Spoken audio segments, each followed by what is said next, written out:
G'day, thanks for tuning in. We're going to have a look at this Amazon Alexa Echo. I think this is Gen 2. So it's just a nice speaker up the top. It's got 7 microphones and 4 input buttons. And then on the side, it's got this translucent sort of plastic around, and it's got LEDs there as well that sort of light up to give some visual signal. Then the rest of it is just this cloth cover and just a nice rubbery pad on the bottom to stand on a base. And then we've got AUX out and the power input. So the way this comes out is you just push this button inside and the cover comes off.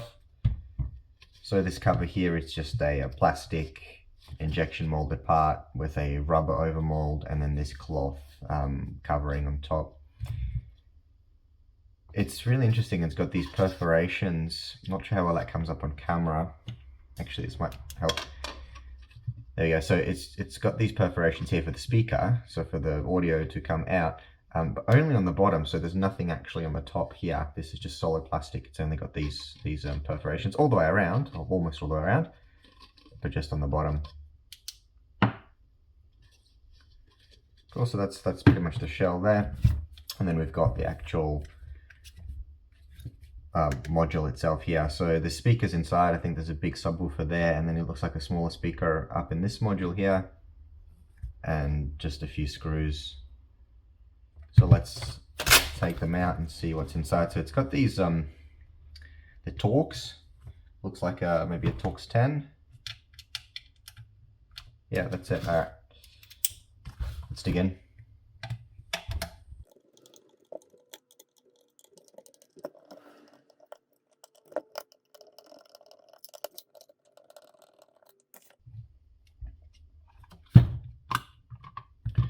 So what I did just notice there by taking that out is it does actually have these 2 magnets on either side, these little dots. So I'm going to assume there's magnets on the other side of that case as well, or at least a bit of metal. And the reason those magnets are there is just to hold this cover solidly onto this.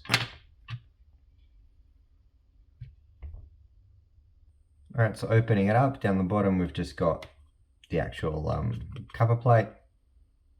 And this is really interesting. I'm not 100% sure what this is, this here, but I would assume it's some sort of NFC tag or something like that. That could just be scanned and maybe the serial number or the details of this specific unit pop up. But it just seems to be a little sort of sticker.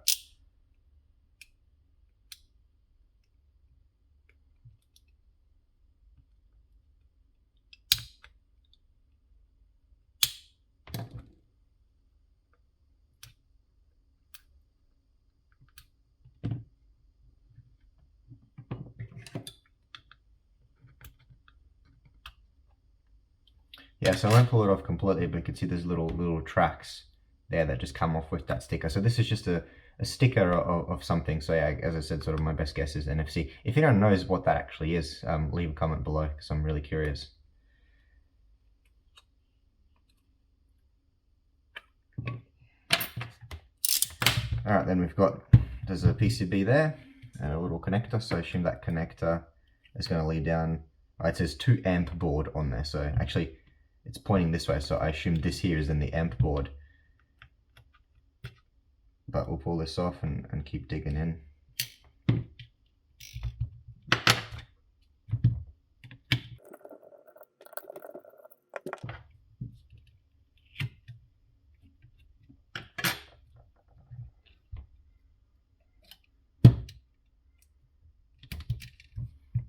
Alright, well that came out really nicely, and yeah, so my best guess is that this here is the amplifier board, as it actually helpfully says that to amp board. So we've got a little tweeter speaker there, so that's just going to be for the treble and for the high tones. Then a few big capacitors here, which are going to be for filtering. The way the speakers work is with AC signal, so alternating current, but the board itself will work on DC, so the capacitors are there just to filter out, or to block the DC, but to let the AC through to the speakers while not affecting the AC circuitry too much. A couple of inductors there as well. They're probably for some sort of inrush current and more filtering. I'm going to assume that's got a little Texas Instruments symbol on there. So my best guess is that's probably going to be the amplifier chip that actually does all the amplification on it. And then this up here is just a couple of the connectors. So we've got the power output here, and we've got the 3.5mm audio jack out, which said audio out. So if you wanted to hook up a better speaker or sound system or whatever that Alexa talks on, then you can do that using this port here. There's an extra connector there which goes into the case, so I'm going to assume that's going to go to the extra speaker down the bottom, or yeah, probably a speaker down the bottom, but we'll see that as we dig in a bit further. Alright, so that's the first board there. There's a few more screws underneath here, so let's just keep digging.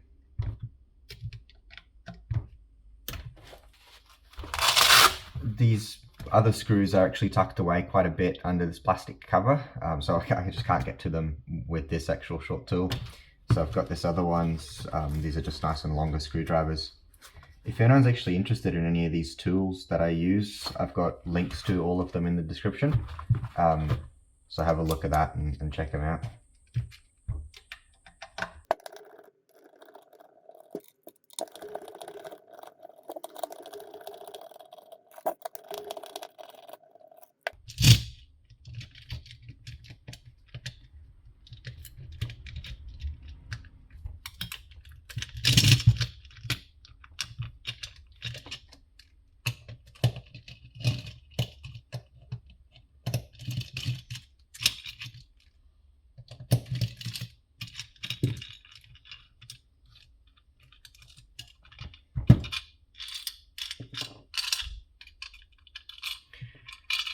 They're really nice and long screws holding this whole plastic injection molded part in place over this sort of little deflector. So the board, the PCB sits in here, gets held in place, and that small speaker pushes sound this way, which hits this sort of convex shape deflector, and then it just gets deflected outwards. So again, through those little perforations that we saw there before.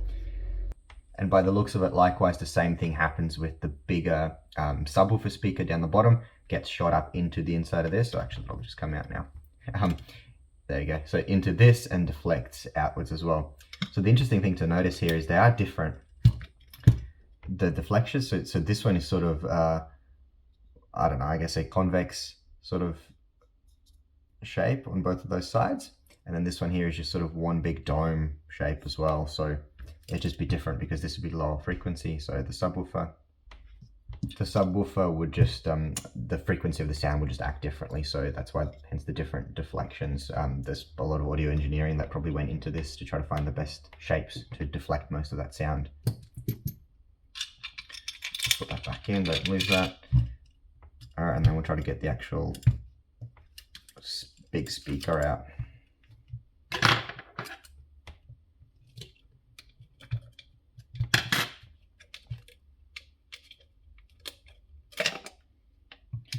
There we go. So that's what this little cable here was that I thought for a speaker, and it is this big subwoofer, big magnet around the side, big magnet extra on the back as well. And yeah, this is just going to be for the low frequency, the subwoofer sound. And then there's a few more screws down there as well, which I assume will hold another board up the top of Alexa on that connects with this ribbon cable. So I'll just keep digging.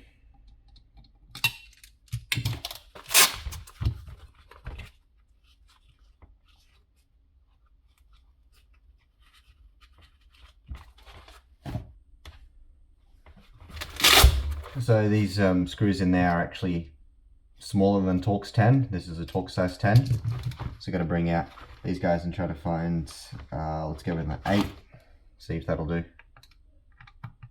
Yeah, that's it. This is a really handy kit, a lot of different screws. Again, if you're interested in any of this, check it out. There's links in the description for this.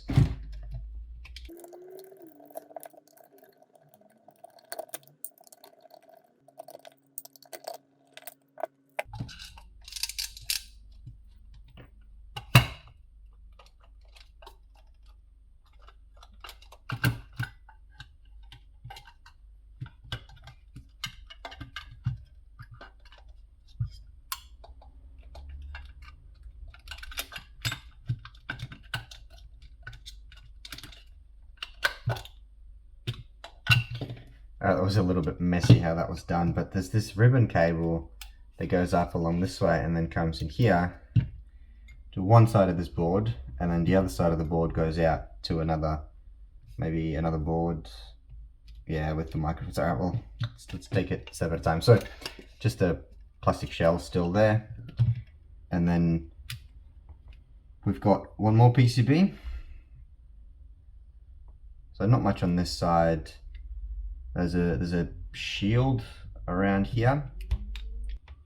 So there's a shield protecting whatever's inside, and then it's also got a bit of thermal compound there, and that thermal compound is pressed up against this, and this will just be a heat sink to dissipate that heat. So my guess is going to be this is going to be the actual brain box overlay. So there's going to be a proper processor, microprocessor underneath that's going to be doing all the processing or most of the processing. Another small little chip there, and then just here, this little track, that could be an antenna. So this is Wi-Fi and it's got Bluetooth as well.